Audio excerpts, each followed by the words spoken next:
안녕하세요, 반갑습니다. 제가 얼굴 쪽에 지금 치료 중이기 때문에 마스크를 착용하고 영상을 진행을 하고 있습니다. 양해 부탁드리겠습니다. 자, 여러분들께서 지금 보시는 영상은 러비뉴스입니다.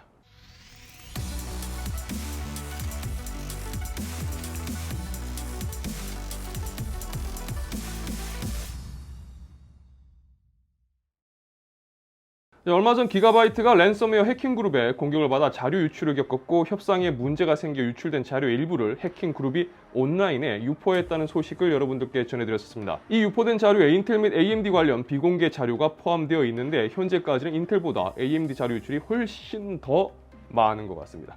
칩앤치즈가 유포된 자료를 검토해 보니까 AMD가 AM5 소켓 사용하는 젠4 프로세서의 모든 라인업에 RDNA2 내장 그래픽을 탑재할 것으로 확인됐다고 전했습니다. 그동안 인텔은 내장 그래픽이 기본적으로 탑재가 되어 있었고 F 라인업을 통해서 내장 그래픽을 비활성화한 모델도 판매를 했었습니다. 반면에 AMD는 G 시리즈를 통해서만 내장 GPU를 탑재를 했었죠. 자, 유출된 자료에 의하면 AMD도 인텔처럼 내장 GPU 탑재 모델과 또 비활성화 모델을 준비하고 있는 것으로 보입니다. GPU 탑재가 기본이고 GPU 분량 및 칩의 재활용 및 여러 상황에 맞춰서 비활성화된 칩도 시장에 내놓겠다는 거겠죠. 자, 인텔이 하는 걸 AMD가 이제 좀 마케팅해서 따라 하겠다는 거네요.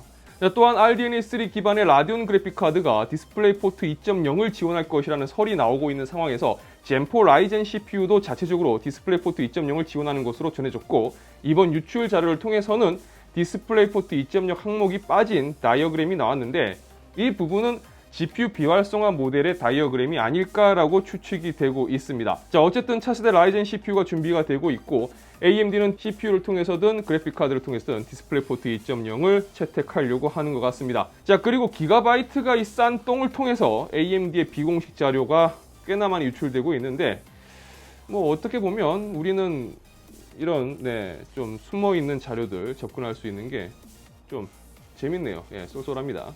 다가오는 9월, 언제가 될지는 알 수 없지만 애플의 아이폰 13이 공개될 것으로 예상되고 있습니다. 그리고 그와 관련한 다양한 추측들이 나오고 있는데요. 이번에는 애플 워치 시리즈 7이 기존 모델 대비 좀 더 커질 것이라는 전망입니다. 자, 중국 웨이보를 통해서 나온 이야기인데요. 어디까지는 카더랍니다. 특히나 애플 쪽 소식은 저번에도 말씀드렸지만 공개 행사 때까지는 대부분 카더라로 봐야 됩니다. 어제 뉴스에서 제가 말씀드린 것처럼 어디처럼 미리 언팩을 굉장히 길게 진행하지 않기 때문이에요. 자, 애플 워치 시리즈 7은 45mm 모델이 나올 예정이라고 합니다. 따라서 밴드 사이즈도 또 바뀔 거라고 해요. 삼성도 워치 사이즈가 이제 큰 모델이 나오고 있죠. 아무래도 이제 사이즈가 커지면 화면 사이즈가 또 커지니까 좀 더 유리한 부분이 있을 겁니다. 그리고 저처럼 시계는 커야 된다고 생각하는 분들도 많겠죠. 자, 또 트위터에서 나온 카더라입니다. 왜 이렇게 카더라가 많을까 싶으시겠지만 이건 어쩔 수가 없습니다. 특히나 애플 관련 소식은 그냥 애플이 공식 발표하기 전에는 그냥 죄다 카더라예요. 카더라 아닌 게 없다고 보시면 됩니다. 자, 애플이 올해 11월에 출시할 것으로 예상되고 있는 M1X 칩을 탑재한 맥북 프로는 14인치와 16인치 두 가지 모델이 출시될 것이지만 동일한 M1X 칩을 탑재하기 때문에 성능은 큰 차이가 없을 것이다 라고 합니다. 기존에는 사이즈에 따라서 탑재되는 칩이 다르고 또 그로 인한 퍼포먼스의 차이가 있었지만 M1X 칩이 탑재된 맥북 프로는 애플이 따로 성능 차이를 두지 않는 한 동일 성능을 보여줄 것이라는 전망입니다. 단 유출자에 따르면 M1X 맥북 프로는 기존보다 가격이 올라갈 것으로 예상을 했습니다. 일단 가격 인상은 단점으로 볼 수가 있겠지만 성능 향상 부분을 감안을 해본다면 가격 인상이 또 무조건 단점이라고 보기는 어렵다는 의견도 있습니다. 자, 어쨌든 9월부터 11월까지 카더라를 생각해 본다면 애플의 신제품 러시가 계속 이어질 것으로 보이는데 올가을 애플 때문에 굉장히 핫한 가을이 될 것 같네요. 자, 클라우드 게이밍 한 번쯤은 들어보셨을 겁니다.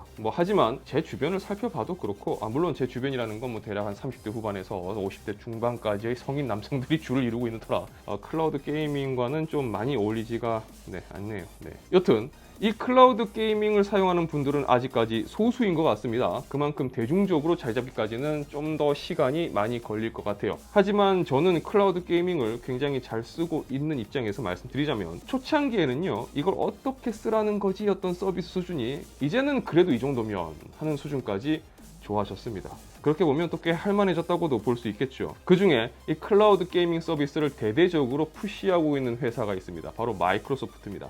정작 구글이 스테디아로 클라우드 게이밍의 포문을 열어놨지만 힘을 못 쓰고 있는 모양새고 오히려 북미 쪽에서는 이 마이크로소프트의 엑스박스 클라우드 게이밍 서비스가 상당히 힘을 받고 있습니다. 자, 그럴 수밖에 없는 이유가 있는데요. 일단 다른 클라우드 게이밍 서비스와는 다르게 엑스박스 클라우드 게이밍은 엑스박스 게임 패스라고 하는 월 정액 서비스를 사용하면 기본적으로 무료 제공되는 게임이 굉장히 많습니다. 그렇기 때문에 월 정액 비용만 내면 서비스 되는 어지간한 게임은 다 할 수 있는 거죠. 다른 클라우드 게이밍 서비스들이 소유한 게임을 스트리밍 하듯이 서비스해 주는 것과는 좀 다른 부분이라고 볼 수가 있습니다. 자, 그런데 최근 엑스박스 클라우드 게이밍 서비스가 PC와 모바일 외에도 콘솔 서비스까지 지원하게 되었다고 합니다. 그러니까 이제 어지간한 플랫폼에서는 다 사용할 수 있다는 거죠.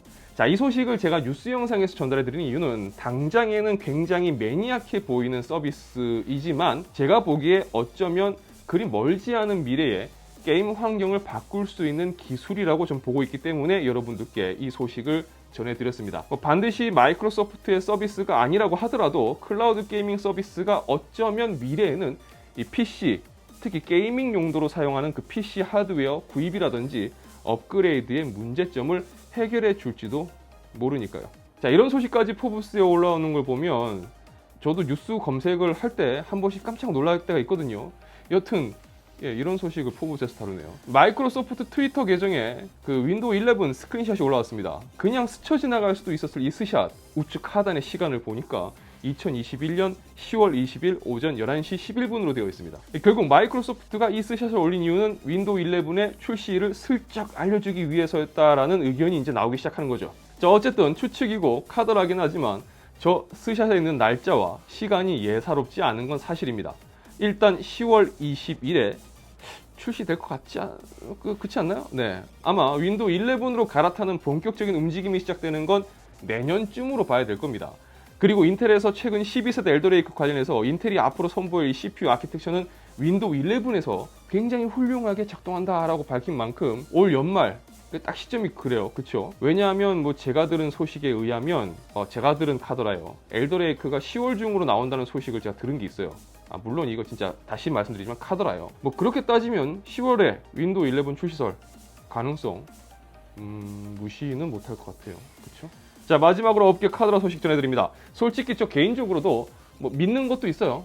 이 정도면 확실하네 라고 생각하는 것도 있고, 하지만 여러분들께 제가 전해드릴 때는 어쨌든 카더라라고 말씀을 드려야 되겠죠. 자, 들려오는 소식을 생각해 본다면 그중 그래픽카드는 진짜 구입하기가 가면 갈수록 꺼려진다는 생각밖에 들지 않습니다. 자, 제가 지난번에 말씀드렸던 모 업체가 초음파 세척기까지 동원해서 채굴장에 있었던 그래픽카드를 재포장 작업하고 있다는 소문은 아직까지도요, 트럭에 실려오는 모습을 볼 수 있다는 것과 이제는 해당 업체에서 재포장 작업이 끝나면 거기에 또 모 조립 업체까지 콜라보해서 바로 그 그래픽 카드를 가지고 조립 PC를 만든 후 시장에 내놓는다는 이야기로 발전했습니다. 이야기가 한층 업그레이드 되었죠.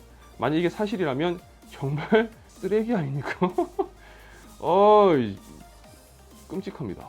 그리고 최근 엔비디아 칩 공급 가격이 굉장히 올랐다는 이야기도 들려오고 있는데요. 이건 솔직히 그래픽카드 가격 올리기 위한 빌드업인지 아니면 진짜로 칩 공급 가격이 인상된 건지라는 부분에서 확인을 아직 하지 못해서, 그런데 정말 이런 소식은 애매한 게 제가 그렇다고 해서 엔비디아에 칩 공급 가격 혹시 올렸다라고 하던데 올리셨어요? 라고 물어보면 엔비디아에서 가르쳐 줄까요? 그렇잖아요. 확인이 안 돼. 그래픽카드 가격이 오르는 거는 보이는데 원인이 이거인지 빌드업인지 확인이 안 돼요.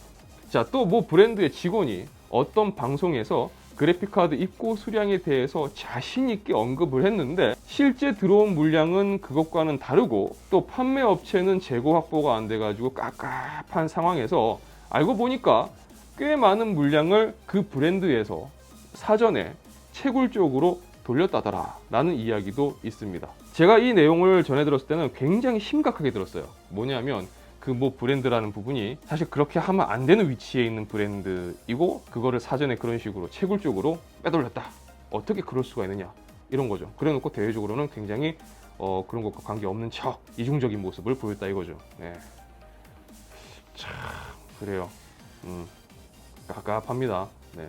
자, 카더라지만 들을 때마다 참 매번 신선하고 매번 짜릿해요. 어쩜 저렇게 그지 같은 이야기들이 끊이지 않고 나올 수 있을까요? 용산이기 때문이 아닐까요? 역시 용돈 재밌어요. 자, 유튜브 러비다투 채널에서는 IT 관련 정보와 리뷰, 언박싱 그리고 팁을 전해드리고 있습니다. 영상이 유익하시다면 좋아요와 구독 그리고 알람 설정 부탁드리겠습니다. 저는 다음 영상에서 다시 인사드리도록 하겠습니다. 시청해주셔서 진심으로 감사합니다. 지금까지 아트였습니다. 좋은 하루 되세요.